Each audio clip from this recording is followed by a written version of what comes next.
Well, good evening, everyone. Welcome to COS Indiana Live for 2022.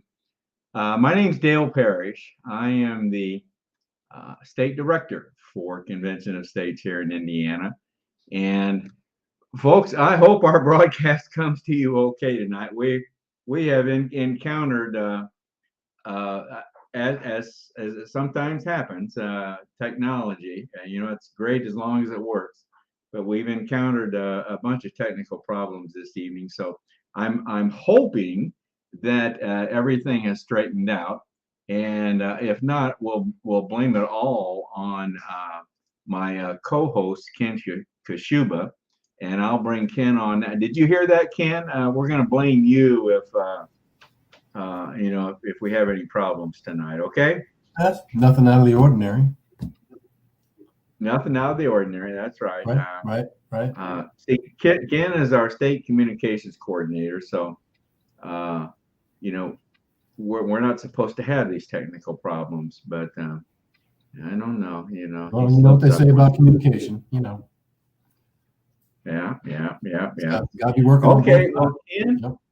What? Say what? I said it's got to be working on both sides, or you can't communicate. So there you go. All right. Well, what Ken's going to be doing in our broadcast tonight, Ken's going to be monitoring the comment section where viewers can post comments or questions. And if you are a viewer this evening, feel free to do that. We encourage you to do that. And Ken will be monitoring those and will interrupt us if we have a pertinent comment or a question, and we'll do our best to address whatever that might be.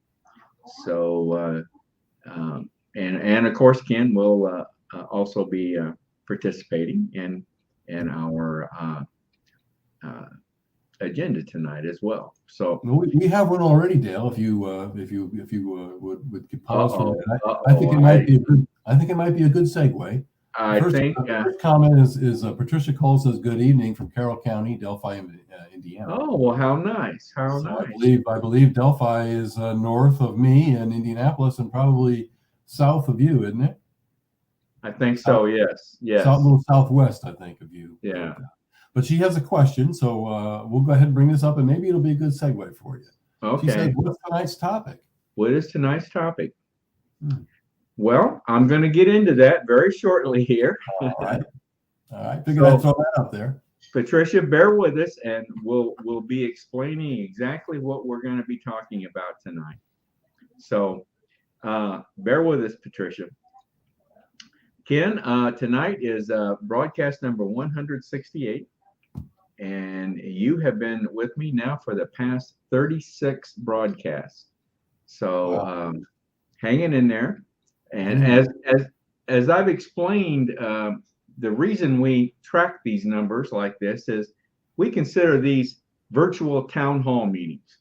And I conducting town hall meetings is something that we do in Convention of States a lot.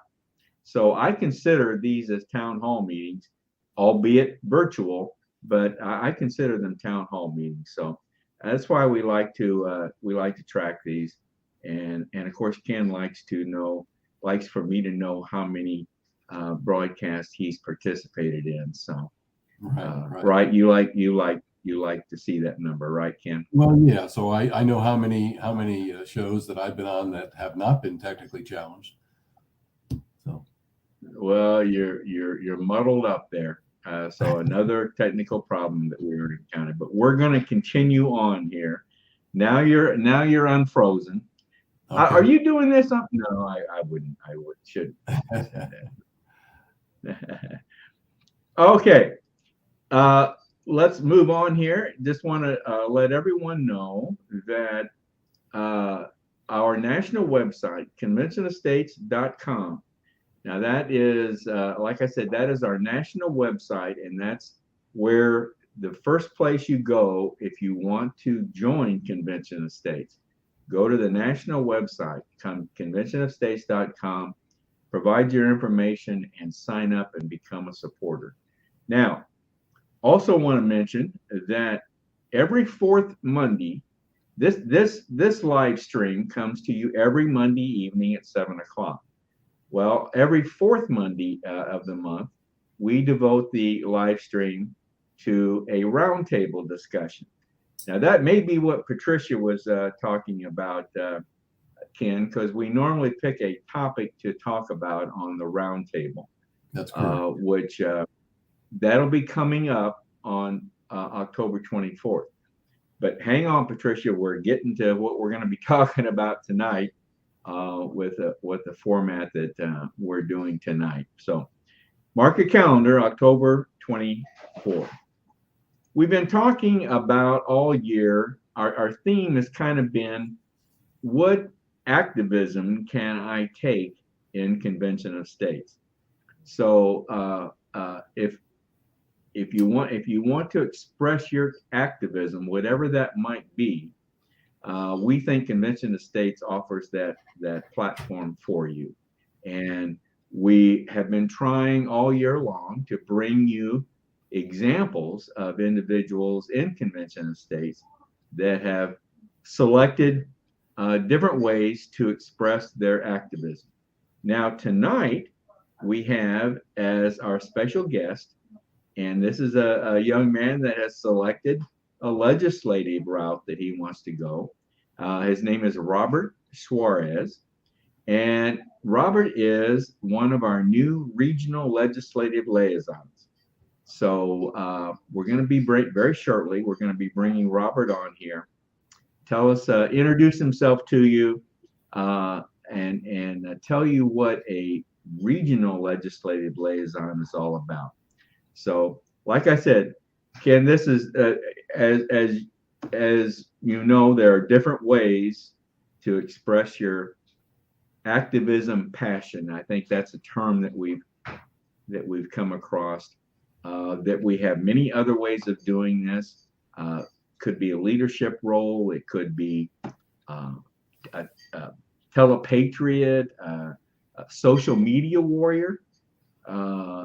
Could be various ways of expressing your.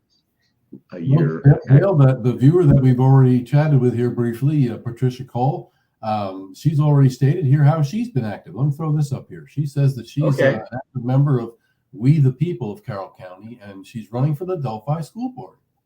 Oh, so there you go. Well, congratulations, Patricia. Good. Best of luck to you. Yeah. That's great. That's great. We the People, I think I'm familiar with that. Yes, I am familiar with that. We've participated in that before. Mm-hmm. So, okay. Now, Ken, after we talk with Robert, then I thought we'd take a little break and have a contributor segment called The Lion Truth. And this is our events coordinator, Rick Lyon, does this. And he's got this is a pre-recorded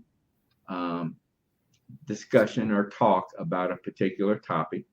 Mm-hmm. And Rick is very good at this, and he's going to be talking about the freedom of choice this evening. So we'll do that, Ken. Yeah. Okay.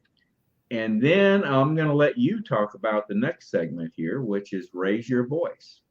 Right. Our Raise Your Voice segment always brings up a little bit of an educational segment, as well as a topic or an area that we use to communicate with viewers concerning different areas of concerns or topics that they'd like discussed on the things like the roundtable. So with that, I will go ahead and bring up tonight's code. So if you've got your smartphone handy, or if you're sitting at your laptop or your desktop and you want to participate in this, you can certainly come on and play along with us tonight. Sometimes it's educational, sometimes it's quiz, sometimes it's a little bit of everything. So this is the Slido code for this evening. It's number 2513916. That's if you're going to slido.com on a laptop or a tablet or something. If you got your smartphone, you can just pull it out and scan that little QR code, that little thing that Dale gets at his local restaurant now and knows what to do with it. So you just get that QR code into your smartphone, and you'll be ready to play along when that comes about. All right. Now, we're not having a quiz tonight. We're not doing any quiz questions. No quiz. But I don't want to divulge the subject right away. But I don't want people getting on and Googling anything. So it'll do with something that certainly we should all be aware of in our state. I'll put it that way. Oh, is that right? A little teaser. That's called a teaser. Okay. You really got me thinking now. I wonder what this is going to be about. Mm-hmm. Knowing you, it'll be something unique, I'm sure. Okay. Well, we hope so, but we think it's one of those things people should know about. So yeah. All right. Well, Ken, let's bring on our guest tonight. And like I said, we're going to be talking with Robert Suarez. And let's bring Robert on here. Hi, Robert. Hello. How you doing, Dale? How you doing, Ken? Good. Hi, Robert. Hey, good to see you. Robert, whereabouts don't give us your address, but whereabouts in Indiana do you live? I live in Highland, Indiana. It's just south of Hammond. So we're a suburb of Chicago. All right. Lake County. You're not a Bears fan, are you? Are you? No, I'm more a Colts fan now. All right. Well, notice he said now, Dale. He said now. Now. Yeah. We've converted, Robert. Well, believe me, the Colts need all the fans they can get. That's for sure. At this point, that's for sure, especially after last Sunday. Oh my. Yeah. There's a story behind it. Okay, now, Robert, did I pronounce your name right? It's Suarez, right? Yes, that's close enough. Did I say that right? Yeah, that's fine. Okay, we're already getting some interference here. Bear with us, folks. It's the way technology works here. Well, Robert, one of the first things that we always ask new leadership people, and Ken, you can see that I can't get rid of the banner. And well, it's gone on my end, Dale. So don't worry about it. It's gone on my end. It is gone on yours. Yeah, I think you probably got a little bit of what do they call lactate there. You're lactating a little bit behind. Yeah.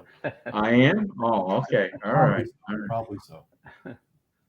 Well, Robert, we like for Convention of States people to tell us their COS story, not your life story, but the how, when, where you got involved in Convention of States. Okay? Sure. There's not much to tell though. I can't give a date, but it's in June. I'm assuming June or May when I somehow came across a banner online, an advertisement or something. I clicked on it. Since I tend to get onto conservative websites, I don't think that's too unusual. But I've never heard of the organization. So I followed a few links and I started watching, and I especially got affected. I especially liked Mark Meckler. I liked him. He said a few things, but there was a little thing to click on. It says, will you answer the call? And that was something that I've... Okay. You froze up there. You. He's good, Dale. He's good. He's good. Go ahead. Okay. Go ahead, Robert. Yep. So I went ahead and clicked on the will you answer the call, but that meant something to me more than I think they were expecting. I went to it and somehow I just went down that rabbit hole. I ended up wanting to. I watched a bunch of videos.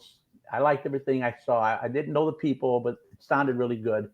But what really kind of did it was I came to that simulation of the convention. I think it was in 2016. They recorded it. Yes. And I saw it was like an 8-hour video. And I was getting ready to go to bed. It was like 9 o'clock or so, and I thought, well, I'm going to watch 15, 20 minutes of this and see, this little production or whatever they had going. And I turned it on, and 8 hours later, I'm dragging myself to bed. Are you really? You watched the entire? I just got so caught up in it. I forgot it wasn't real. I'm thinking, I'm biting my nails because they're arguing about some new point. And I love the rules and the convention rules and how the whole thing was working. And I thought to and they mentioned a couple of times, remember, this is a simulation and la. But it really, it wasn't to me. It felt, and it went back to that calling thing. And I thought, okay, well, I have to, the next day I was dead. I went to bed, got up a few hours later, came back to it and signed up. And then shortly after that, Dale Tipton got a hold of me and got me to come out. And he picks a restaurant that's like 6 blocks from my house. So yeah, you had to show up. Yeah, I could have walked there, but I forgot about it. Actually, I missed that meeting, that breakfast. It was the next one. Yeah. So, but that's basically it. I don't have an explanation. I just went down the rabbit hole, and that was it. What? That's very interesting, Robert. I think you are the first person to tell us their COS story and where the simulation played a role in your. It was major, yeah. It was in learning about convention and state. So yes, that occurred in 2016. I hear, Ken, have you heard this too? That there may be another one being planned. I hear they're talking about doing another one. Yeah. Yeah, I think they are. Another year or so, maybe. And Robert is correct. It is a simulation. It was a simulation. It was, but the attempt there was to make it as close as possible to what we think a convention of states would look like when it is held. So, yeah, I think there's another one being planned. And we'll certainly let everyone know when that gets announced. Okay. Well, Robert,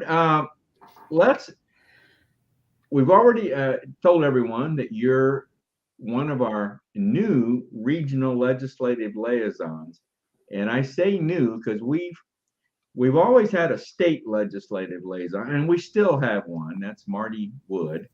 But we've never had regional legislative liaisons. So tell us, Robert, as you understand it as best you can right now, what are the duties of a regional legislative liaison? Okay, well, they're listed as responsibilities and duties is what I refer to them. And earlier you mentioned objectives. Okay. And they're all different things, but it's probably better at all 3 words. In general, I suppose the goal of in this position is obtain information. That's the basic thing.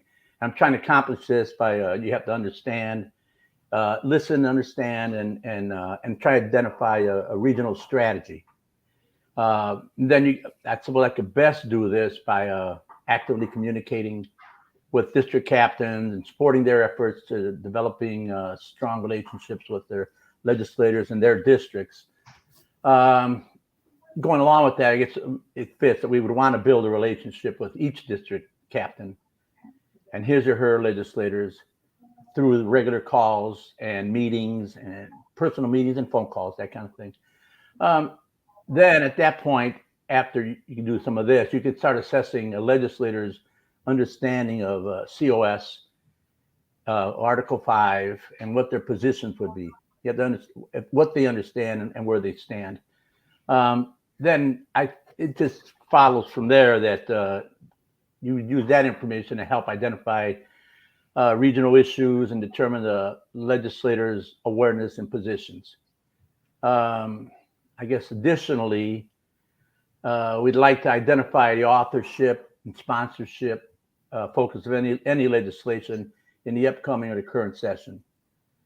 Now, this is going on the road a little bit, but yeah, I suppose I need to work closely with each regional captain and to help recruit supporters in each district and assist them in any way that I can to build those relationships and then gather the required information in the process. And of course, you have to it's required coordination with the state legislative liaison, Marty Woods, the RCs, the ZCs, and identify state strategic planning needs.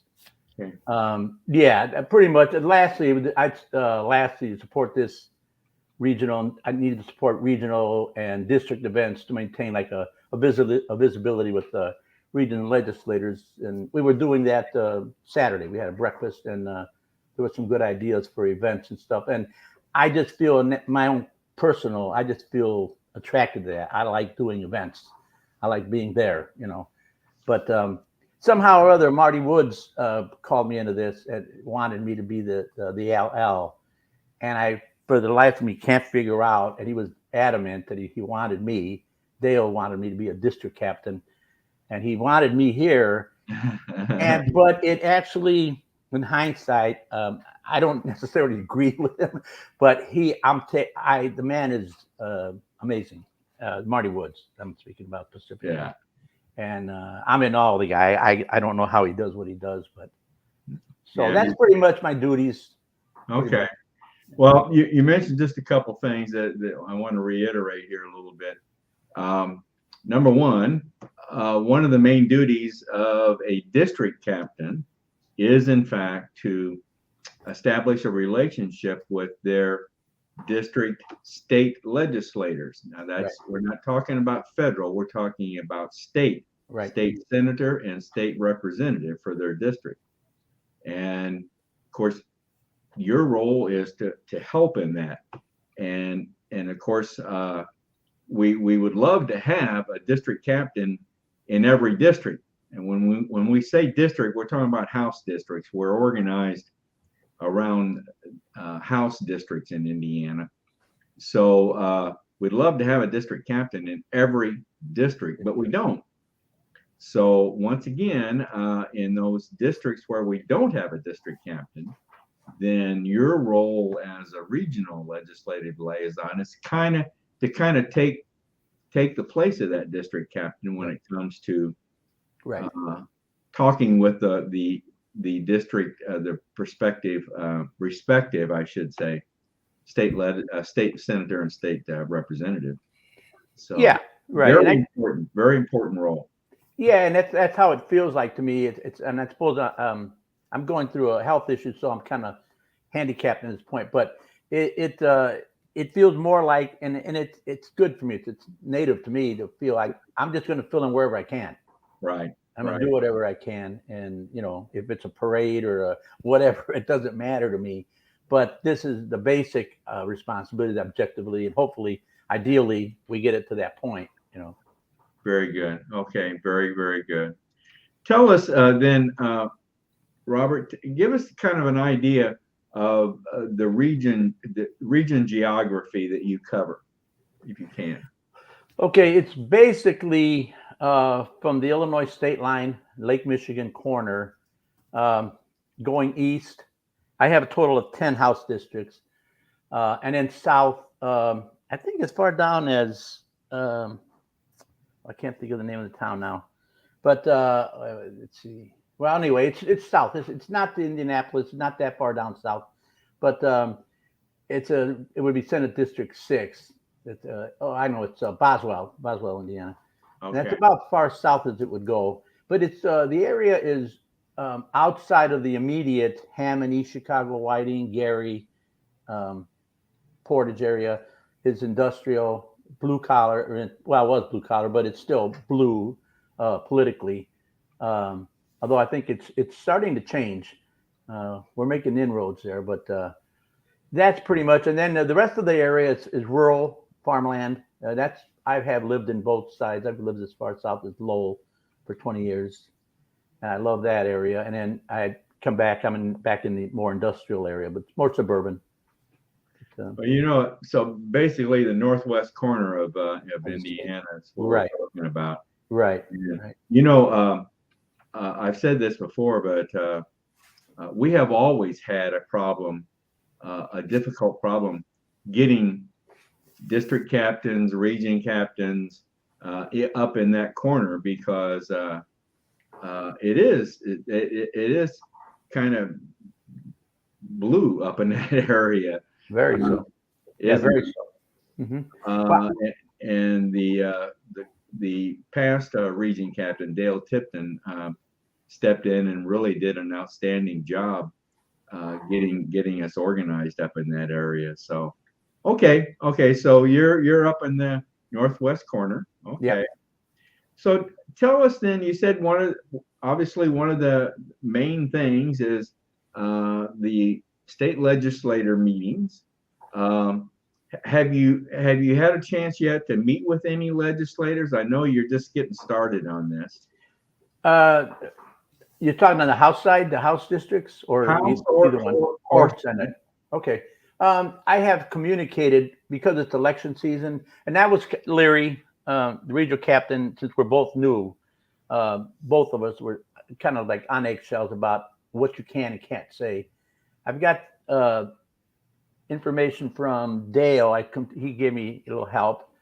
I could go as a private citizen, and I've got other information that I don't have to, that I can say certain things, and I'm not comfortable with that.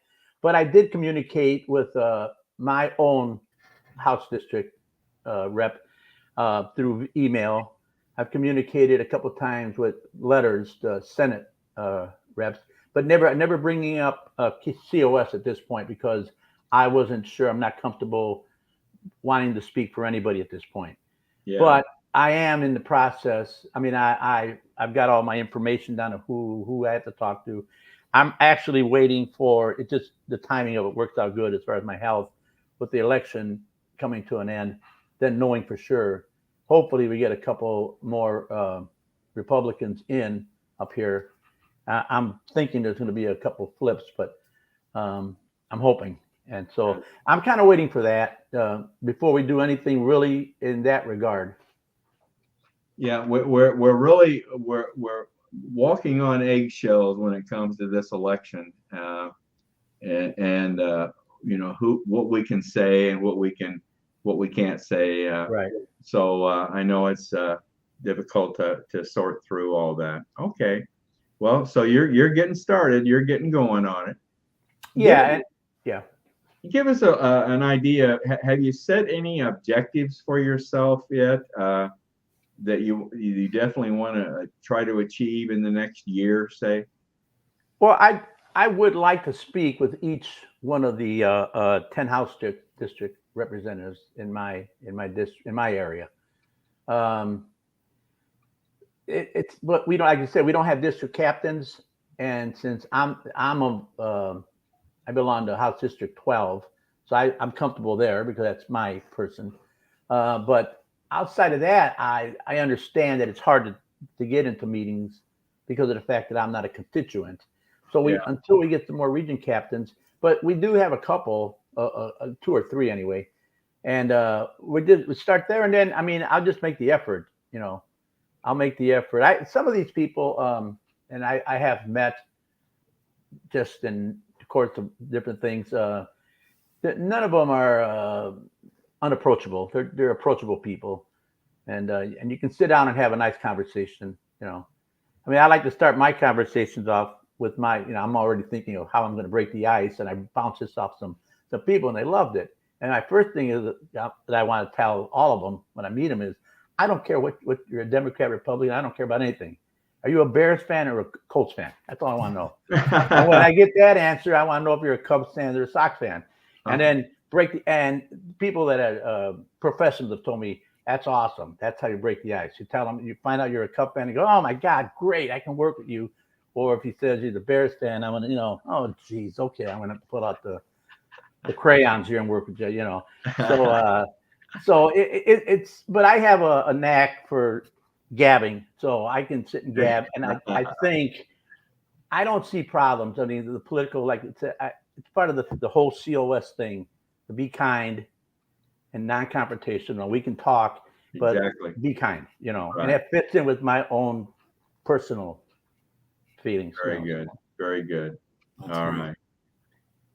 Well, let's kind of wrap it up here on, I like to talk about self-governance, but something that you've told me before, I think is so pertinent here, and that is how you looked upon COS as a calling. And you want to tell us more about that, if you would, Robert. Yeah, just at that state strategy meeting last month, when I was floored and said Mark Meckler was going to be Zoom meeting with us, and I'm like, oh my God, my hero, So he comes in, but he brings it in at the end. You saw he was describing some kind of a process. They had a consulting company come in, and at the end they met with him, and that they were amazed at the number of people, and I think he said virtually everybody at some point referred to their roles not as jobs or volunteering or anything else, except somewhere along the line of the word of calling come in. And that's exactly what I've been in my own my own faith, working through things. I'm a reader, and I can't tell you how many books I've bought about trying to do God's will. And you can find books all over the place, and I do. And it always ends up at the same place as I never know. I still don't know until I finally found somebody that said that basically God's will for you is, what is your passion? That's where he gave you, that's your gift. That's what he wants you to work with. And so when he said that fit. And when I saw are you going to answer this call? Well, you answer the call, I believe is what COS, the little thing flag said. And I hit it because I want to answer the call, but I don't know what my call is. And so I hit it, and it's kind of like this mushroomed and gone. And when he said that at that particular meeting, I said, that's it. I mean, there's no, I retired. I'm expecting I'm going to be goofing around and relaxing and gardening or whatever I want to do. And I'm not doing that. And I don't want to do that. I want to do this. and it doesn't matter. Like I say, I kind of fought it that Marty wanted me to be in this position because it didn't fit my idea at the moment. But I said, that's what they want. So that's but just since we talked last, I went back to my book of my personality assessment that I had done a few years ago. And my number one traits was first and second were, I'm what they call an input person. I like collecting data. And something I struggled with all my life was part of me trying to figure out what my place was. And I'm one of those kids that would collect baseball cards and sort them and keep them all organized, figure out batting averages and put all the records in some kind of order. And he goes, yeah, you're an input person. You collect input. That's what your brain loves doing that. That's why the airport gives you a headache, because you're trying to read the boards and everything's changing, and or Subway sub shops is another place. I get a headache. I can't go in there. There's too many choices. And then my second point was adaptability. That was my second strong suit. So I'm like, okay, well, Marty sees something. I don't see it, but the guy's amazing. He, like I said before, he's my hero. So I kind of like, it's a passion. And when I learned that, I said, his will isn't free. He got to get anything you want to do. That'll be his will as long as it's your passion. That's what he gave you the drive for. That's your native drive. And so that kind of just fits with the whole thing. It just, once I got in, I just had to find out the people weren't wackos, some offshoot, and once I realized these were normal human beings, and like I say, Michael Ferris is another one. I bought that CD that first night I watched the simulation. I ordered and I realized I even told me my calling in life. My parents had always told me, you should be a lawyer, and I fought them tooth and nail. And it didn't. But when I saw him, I said, I would be anything to be like this guy here, to be up there going to the Supreme Court and fighting for these things. He's amazing. Yeah, he is. You know, I learned something every time I listen to him. Exactly. And even the other, Robert Nadelson is another one that I saw, but more Michael Ferris. Yeah. I even mentioned it to my lawyer recently, and he says, "Oh, that guy's amazing." I said, "Yeah, but all the parts just fit, and everything, and I don't have to think about it. Am I doing the will? You know, it doesn't matter because I don't have to ask that question. I already know this is the right thing, and for whatever reason, I mean, whether it succeeds or fails, it doesn't matter. There's a reason for it. So that's basically. I'm not trying to preach it or anything, but that's pretty much where it's at." Boy, Ken, I think that's a pretty good wrap, don't you? I tell you, Robert, you kind of laid it all out there. You even brought in how our internal feelings can be manipulated by God to make us do things that we didn't think we had the courage to do. Right. That's right. Yeah. All right. Ken, any comments or questions that we need to address here? Not directly related to Robert there. We're getting a number of questions about where their districts are located, what districts they're in. So we've got a lot of different types of questions going on there. We're trying to get them answered by some of the people online. So all right. Other than that, yeah, it's pretty clean. All right. Hey, Robert, thank you very much for coming on tonight. You've been a great guest. I really enjoyed this, and I think our viewers have enjoyed it as well. And best of luck to you in your new job, your new role as Regional Legislative Liaison. So best of luck to you, and thank you for doing this. Thank you so much. You guys are great. Thanks. Thanks. Right. Have a good evening, bud. Thank you. Good evening. All right. Well, that was good. That was very, very good. Now, I just want to mention, Ken, before I turn this over to you, is that if any of our viewers would have a question or a comment after the broadcast is over, they can email us at raiseyourvoicecos@gmail.com. raiseyourvoicecos@gmail.com. We'll show this again before the broadcast ends tonight, so in case you missed it on this one. So Ken, let's do our contributor segment here. Okay, we'll kind of take a break and do the contributor segment here, The Lion Truth by Rick Lyon, and then we'll come back and do Raise Your Voice. All right? Sounds good. All right. Hello, my name is Rick Lyon, and I want to talk with you about freedom of choice. Freedom is the ability to choose what and how you wish to choose. When we lose the ability to choose, we lose freedom. But our choices have consequences, and therefore our freedoms have limits. We cannot choose to do the impossible. You can choose to be a unicorn, but that doesn't make you a unicorn. But the choices you can make determine your quality of life and your destiny. As a parent, we may limit our child's choices for their own good. The child may not like those limitations or appreciate the wisdom of the parent. And God is like that too. He sometimes limits our choices for our own good, and we may not like it when our prayers seem to go unanswered. It is easy for a good person to make bad choices, but it is difficult for a sinful person to make good choices. And when bad choices become a habit, then life becomes just a string of disasters. Prisons are a way of society limiting the choices of people who make bad decisions.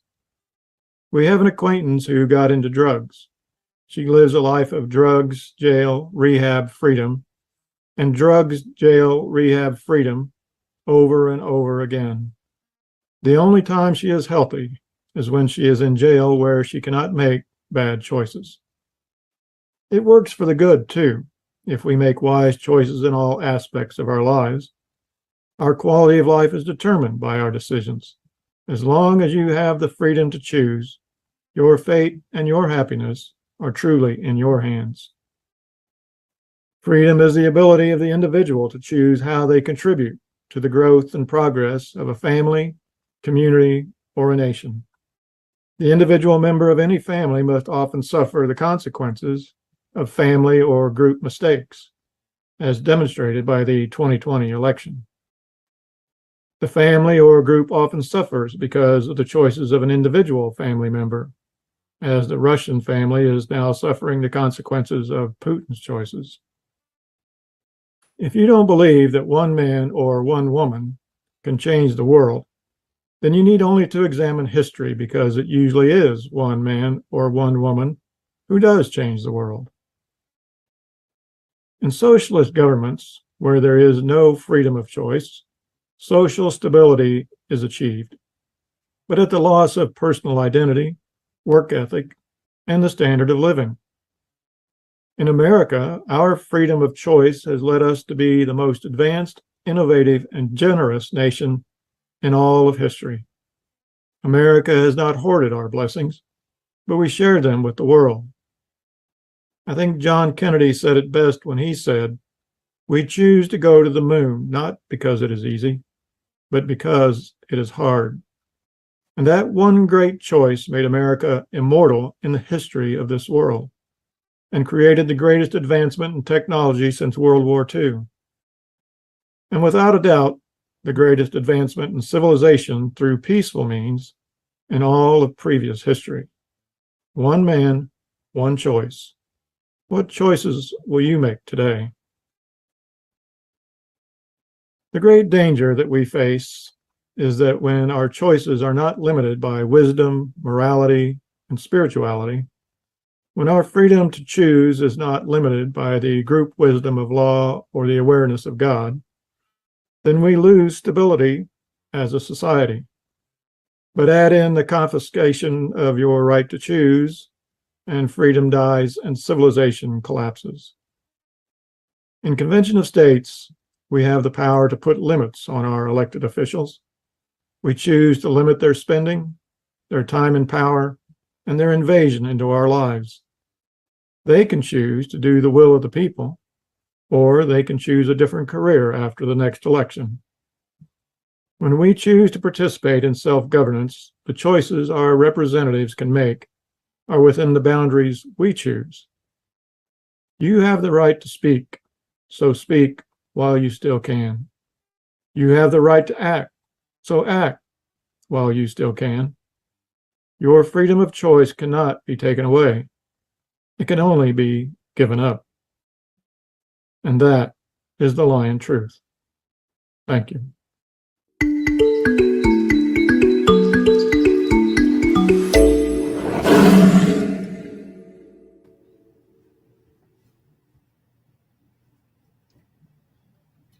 Well, right. I think that was one of Rick's best, in my opinion. Yeah, Rick. Rick is getting better, isn't he? I think that was a good one. Yeah. Yep. I think it was. I think it was too. So we need to encourage him to do more of those. So I think he does a great job. Well, Ken, let's get into raise your voice now, huh? Sounds like a winner to me. Get Maringo going. Teachers, you scan the code and join the fun. It's your turn to be heard.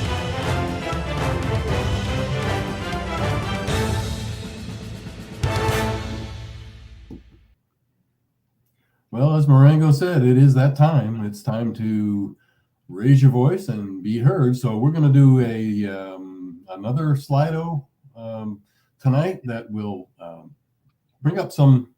Well, we'll bring up the code here to get it started first. So here is the code, and it looks like we have an anonymous question on here. I can see and hear the entire thing with no problems. That's just to confirm, Dale, that I think your screen is what you're having the problems with there. So everybody else is hearing you fine. But this is I found what the problem is. I think I found what the problem is. Go ahead. I'm sorry. Good. That's okay. So we're gonna give you the new technical position and let you run with it. Okay. Our QR code's there on the left. So if you got your smartphones handy, go ahead and scan that once again if you haven't done it already, or go to slido.com and put in the numbers 2513916. And we've got another announcement popped up there, Dale. It says, what do I do to wake rural parents up about SEL, CRT, indoctrination in their local public schools? Yeah. That's what do you do to wake rural parents up? Go to school board meetings. Go to school board meetings. Go to your school board. I think you have to actually see if you can drag some of them to a school board meeting. I think really to answer that honestly, in order to wake them up, I think they have to be educated. So I think maybe hold a meeting in your local library. There you go. I believe local libraries are still honor free speech. So you could hold a meeting there and let people know exactly what's going on. I think part of the problem, Dale, with that particular question is it's not being they're not seeing what's really happening. Obviously our media is very discriminate right now, so they're not seeing what's going on. So I think we have to kind of bring it out and show it to them. So that's a good question. If this person's not part of a convention of states now, I sure hope they would be, because we need people that want to get involved like this. This is an activism passion. As a matter of fact, we've got, to our knowledge, we've got 4 volunteers, Convention of States volunteers, that are running for their local school boards elections in November. So as we heard tonight, Patricia Cole, who's been on our viewership tonight, has mentioned she's running. So that's people getting involved in addressing this particular problem that this anonymous question relates to. So good. Okay. Well, we'll go on with our first question tonight, and this is something that I'm going to bring this question up. We're all pretty much aware of what the Convention of States is doing as far as our United States Constitution is concerned, but everybody should also be aware of our Indiana Constitution. We have an Indiana Constitution which affects us all here locally. So our first question is about the Indiana Constitution, and that the General Assembly may provide that a citizen who ceases to be a resident of a precinct before an election may vote where the citizen previously resided if, on the date of the election, their name appears on the registration rolls for the precinct. Is that true or false? Can they vote this person has moved out of their precinct, and this statement says that they can vote in the place where they moved from if their name still appears on the rolls. Is that true or false? We have 100% false so far, and we have 50. Oh, now it's 50-50 split. It's going back to false true. So the concept here is, seems to me that most people at this point feel that you can't vote in a place that you've already left. But this happens to be true. That's part. If you go to our Indiana Constitution, it's listed there in I think it's Article 2 of our Indiana Constitution that talks about that. As long as your name appears on the rolls for the precinct you left, you can vote there. So I don't know whether that presents a problem, whether you can vote twice. That's something I think we probably have to look into, but it is. Yeah. The question is then, can you also vote in the precinct that you now reside in? So that's kind of interesting. But yeah, that came straight out of our Indiana Constitution. All right, good one. It is a true statement. So, and that's going to bring us up to our next question. Again, we are looking at the Indiana Constitution tonight. So, how many constitutions has the state of Indiana had? Ooh. 1, 2, or 3? How many constitutions has the state of Indiana had? I have no idea. I'm going to say I'm just taking a guess here. I'm going to go with 2. Okay, you're going with 2. All right. I have no idea, quite honestly. I think it's got a few other people stumped out there. We're not getting any answers on this one, Dale. 1, 2, or 3. Now you got 100% 2, so somebody agrees with you. And I hope I haven't misled some people. Well, there's now we're 50-50. Somebody says 3, so there's a 50-50 split on 2 and 3, which is interesting because if our first state Indiana Constitution happened in 1816. So the answer to that one actually is 2. Dale, you're a good guesser. Oh, right. Oh, okay. I knew it wasn't 1. I knew it had been revised once at least. Yeah. We had a second one. I believe it was 1851 or 54. 51, I believe it was. Was it? Okay, good. Had a second constitution. So that brings us a little more education on our Indiana Constitution. And of course, here is the question. So I think I've already. You just gave it away, didn't you? I think I just gave it away. If people were paying attention, what year was that state constitution replaced? I get ahead of myself, Dale. So yes, you did. Yes, we'll see if anybody was paying attention to me. Otherwise, it was just dribble. Looks like I gave away the third answer. Boy, can you? I tell you. Yeah, Marengo's going to be mad at me tonight. So I don't know. It is true. It was in 1851 was the second constitution for the state of Indiana. So that is our Slido for the evening, Dale. Good. Very interesting, Ken. Very interesting. Good job. Good job. All right.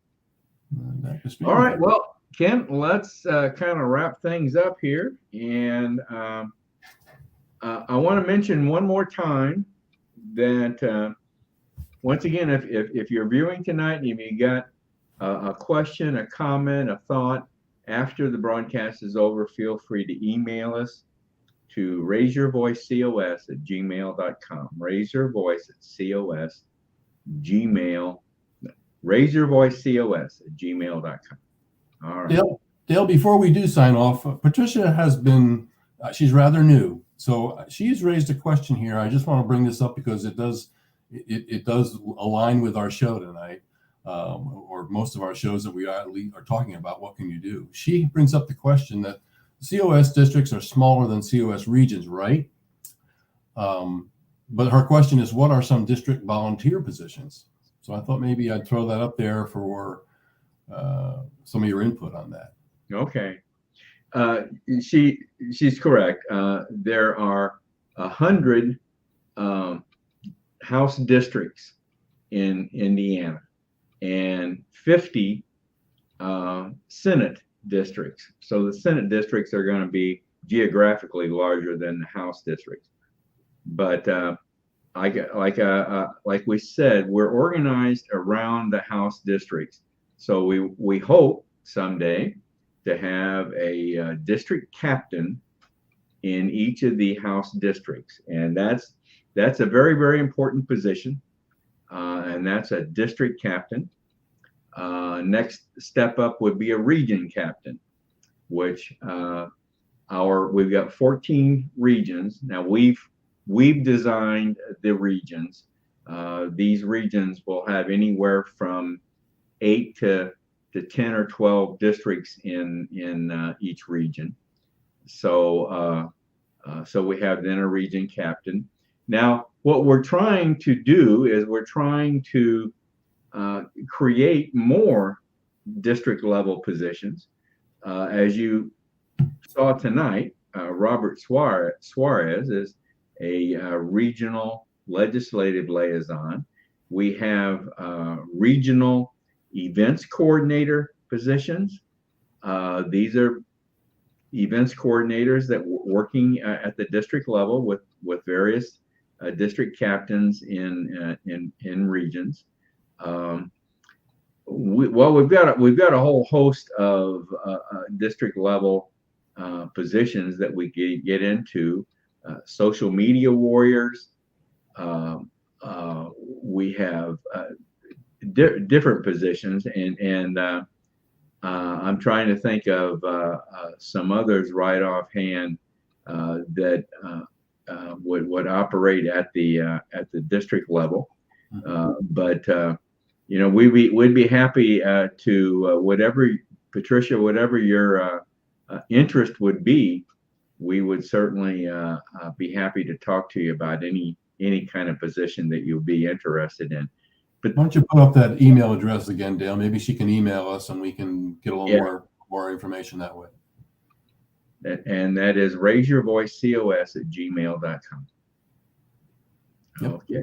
All right. Just wanted to mention one more time the national website, conventionofstates.com, and our roundtable coming up. Oh, I didn't change that one. The roundtable is October 24th. Let me get another banner up here. That's what it is. October 24th. Yep. And that'll be our next roundtable. Okay. And I hope Patricia's one of these people. She sounds like it, but Ken, we always like to kind of wrap things up on one of our favorite, not one, but our favorite acronym, GOTC, and that's get off the couch. Yep. Get off the couch and get involved.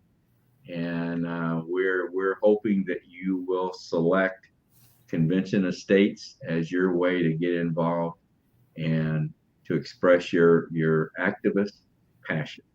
So, Ken, any other final words tonight on your part? I think we've covered a good range of topics tonight and had some good participation. So yeah, I think it was educational and informational, and that's all we can ask for. I think so too. Now I'll mention next Monday, which would be what, the 17th. Am I got my correct? Yep. No, excuse me, the 10th. The 10th of. You're making October go way too fast, Dale. I am. October 10th.